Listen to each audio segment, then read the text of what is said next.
So we're here with Hamish MacRae, the something, not necessarily the brewmaster, but something. I don't like to throw that brewmaster term around. He makes beer. He makes beer. Yeah. I'm one of the guys in the rubber boots. Okay.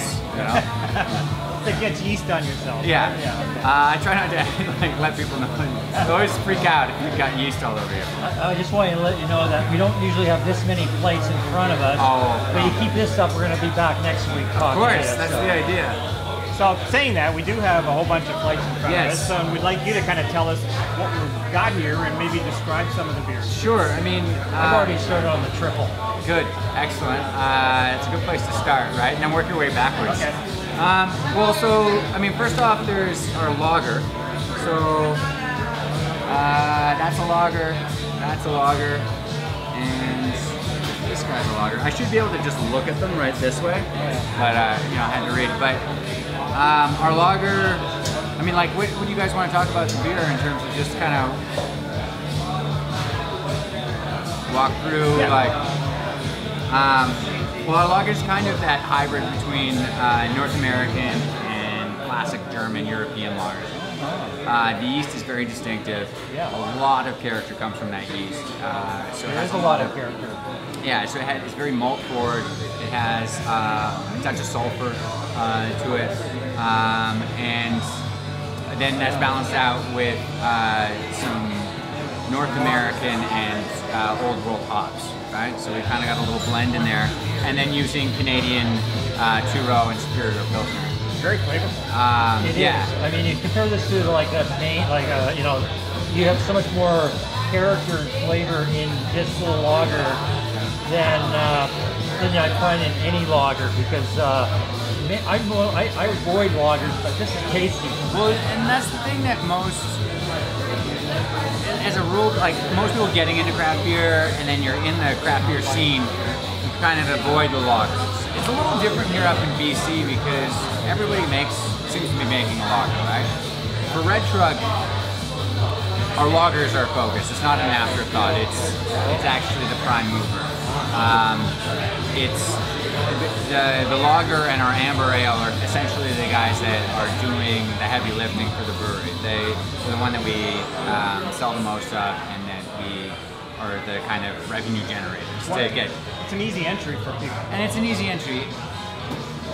There are lots and lots of people who like the idea of craft beer, who are interested in trying craft beer, and will have other styles of beer, right? Just like food. They'll go for a spicy dish at some point. They'll go for, you know, an Italian dish. But at the end of the day, they like to come back to very simple flavors and something that's familiar and comforting to them.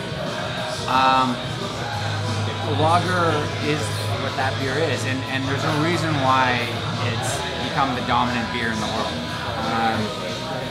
You know, Red Truck, we try to make a very straightforward, simple but tasty lager. You know, true to being a craft beer, right? Put a lot of time and effort into making it taste good, but still being an approachable, enjoyable beer. So what's next then? Well, let's go to the amber ale, which we call just the Red Truck Ale. That's the one right there, and here, this one. Now again, the other workhorse of the brewery. So these two beers were from day one. Right? Now they have experienced small changes over the years, as everything does, right? But you know, again, this fits. There's the lager, the dry, the crisp, the light, the bubbly.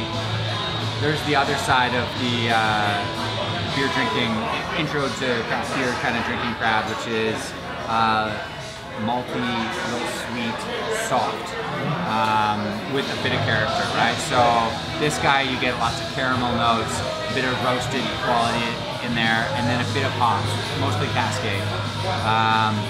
So the bitterness is present, but it's not overpowering or assertive. The caramel notes the malt and the caramel tend to be the dominant flavors in that, and that is a really, I can't tell you the amount of conversations I've had with people who just started drinking craft beer, and this is like their kind of go-to, their gateway. It introduced, I mean, like from somebody who's only ever drank lager to then drinking a multi beer. I mean, that's a huge transition. And so this beer is that kind of a nice soft landing place. I mean, you know that there's fellas out there that are still, you know, don't give me this, you know, I'll stick with my kokanee and my Canadian. Even just the color. Yeah. Scare people off. Yeah. Well, that's true. I mean, people drink with their eyes a lot, rightly or wrongly, because you can very easily be misled by if you judge things by the color. But I mean, there needs to be a flavor of beer for every person drinking. I mean, there's hundreds and hundreds of different styles of beer. We should all be making a style for every category of drinker. And really, what craft beer means is people drinking different things all the time, right? Like, I mean, I know how I drink, and I'm sure you guys drink the same way. Is where you go out, you're not just like, I'll have that one beer and stick through, which is, that person is great because they keep us all in business, right? Yeah. But at the end of the day, what craft beer is about is diversity. Yeah. So speaking of diversity, Yes. Next beer. what's next? Let's do our IPA. So that is our a long time coming third sister in the flagship, and See, that's unusual too, because it's a different. Usually IPAs maybe a little darker than that, or no, I mean like that kind of orange color is pretty typical of the North American IPA. And again, continuing off approachable beers, easy drinking beers. We wanted to do a hop-forward beer that didn't intimidate people. Now, there are some really great IPAs, local IPAs. I don't need to mention them. You know, that run the gamut. Right. And some of them are quite aggressive, in a good way, right? Oh, If you're a hophead, we know what those beers are. I don't need to even bring them up. So when those guys are already out there, we wanted to bring an IPA. Like, we're not going to try to compete with that, especially because it wouldn't fit exactly with the other two beers. Going back to like having the kind of the spectrum of the beers. We wanted our IPA to fit in with the lager and the ale as a great hoppy introduction. Yes, I get the subtle hops. You know, it's not like you know punch in the face hops, but I get the hops there, and I can taste that kind of little bit of hoppiness there. Yeah, the resiny. Yeah. So is that? And this is not to be a criticism at all. You talk about sort of some of the places that kind of, I won't go wild, but say have very strong flavors and different things. Whereas it seems that they are flavorful, but like you say, they're not intimidating. Is that kind of what Red Truck is kind of looking at in terms of appealing to as broad a base as possible?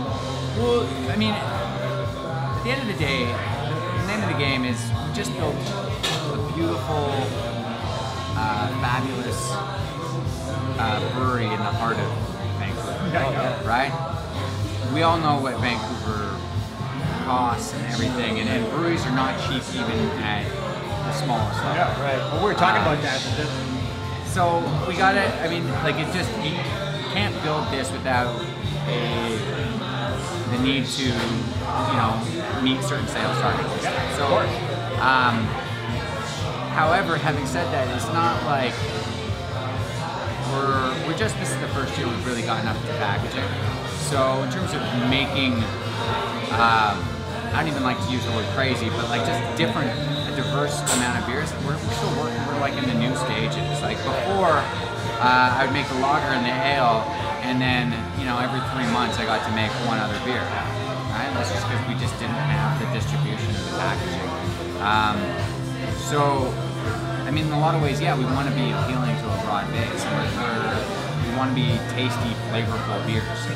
And there's, again, because the flavor wheel is huge, and just like food, there's going to be times when people want to eat, something way off over on the yonder off the chart.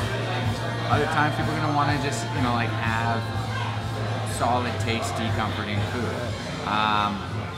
You know, and it's like, I feel like I mean, everybody's doing such a great job around here, but I feel, you know, not to blow our own horn, but we're doing a lot of diligent work on making craft beer for people to enjoy.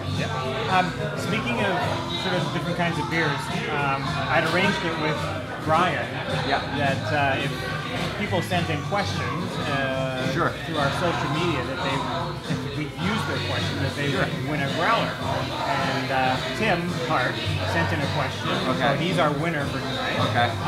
And he wanted to know, will you guys be making a winter ale? And by that, does he mean like Granville Island's winter ale? Or?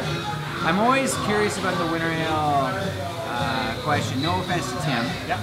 Tim, the answer is we will be making a beer in winter. And will it be an ale? And it might be an ale, or maybe something else. It could be anything. Tim, the answer is yes, we'll be making, and probably we'll be going for more traditional winter flavors, malt, you know, sweetness, maybe spices or whatever. I just worry that when I hear winter ale, especially in this area, I worry about everybody thinking about the Two Lions, which is very distinctive, and a lot of people really love it, but it's not a beer that we want to make at all. So, however, I mean, last year we did what do we call it? The 46 Dodge Porter. Yeah, the 46 Dodge Porter, which was from a recipe I brought over from North Van. And you've made a stout before too, haven't you? Back in the day, we used to make stout. We're actually going to be making a brand new stout in probably a month. Which we'll first pee on here, and then we'll see if we'll bring it into 650s and yada yada yada. This last winter we also did our two Belgian beers. We did the blonde and the triple. I'm loving the triple. Great. Yeah, I think it's good. It's solid. I think it's really good. I do too. It's really. Should we talk about that one there? Yeah. Sure. Yeah. I've already got into the triple. Yeah, I've already.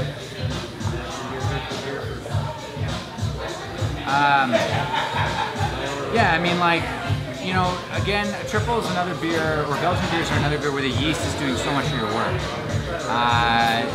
The yeast we used is what most of the flavor you're getting there.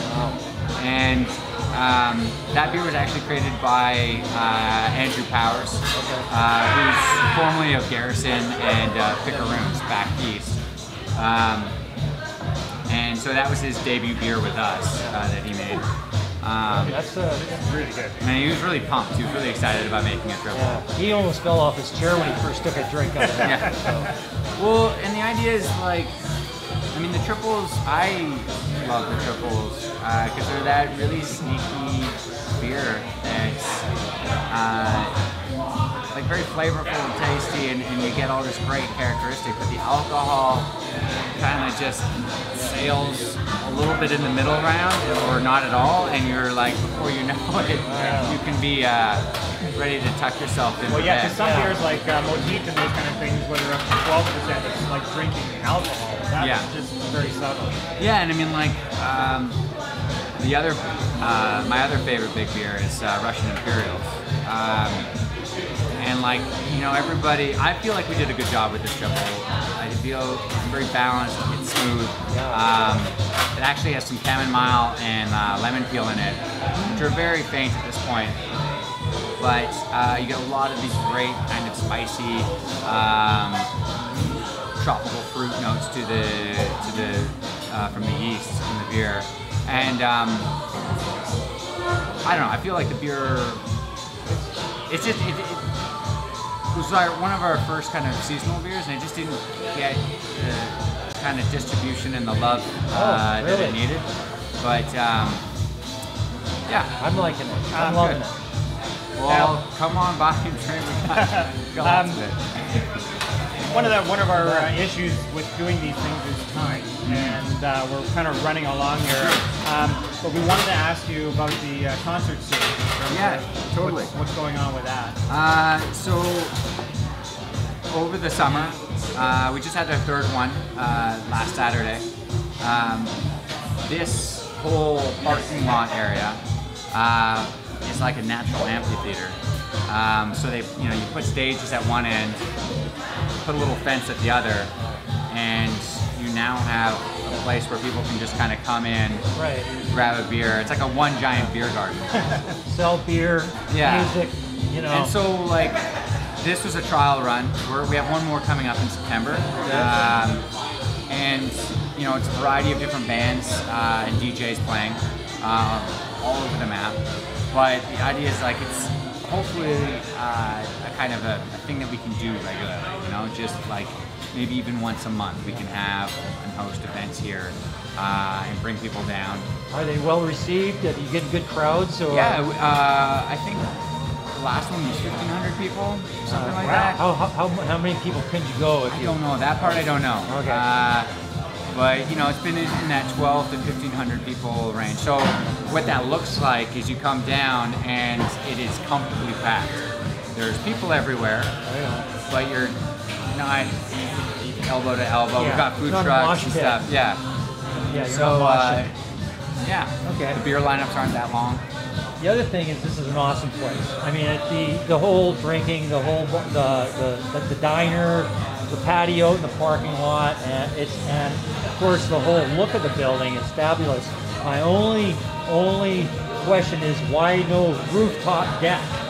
I think, man, this would be a fantastic place to have a deck on the roof, the view, the mountains, the city. Those answers I don't know the specifics, but I'll just blame an easy place. I'm sure it's a bylaw issue.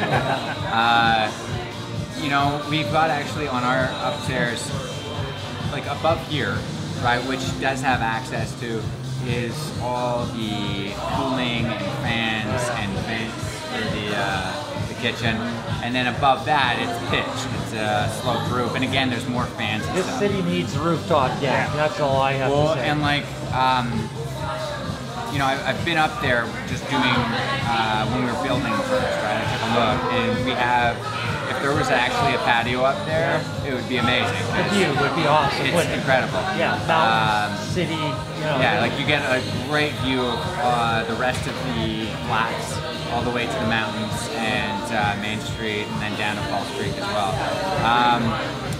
But yeah, I mean, it's just, I'm sure it's a bylaw, occupancy, all that. Yeah. Bureaucrats, has to be bureaucrats. Yeah, but I don't know, things can change. Oh yeah. Right? Yeah. Well, Hamish, I appreciate you sticking around. Thank you very much for all the information. It's been a lot of fun. Yeah. It's been a pleasure. I hope I could be somewhat informative. Yeah, you were very informative. You did. Both the beers and just telling us about back there and what's going on here.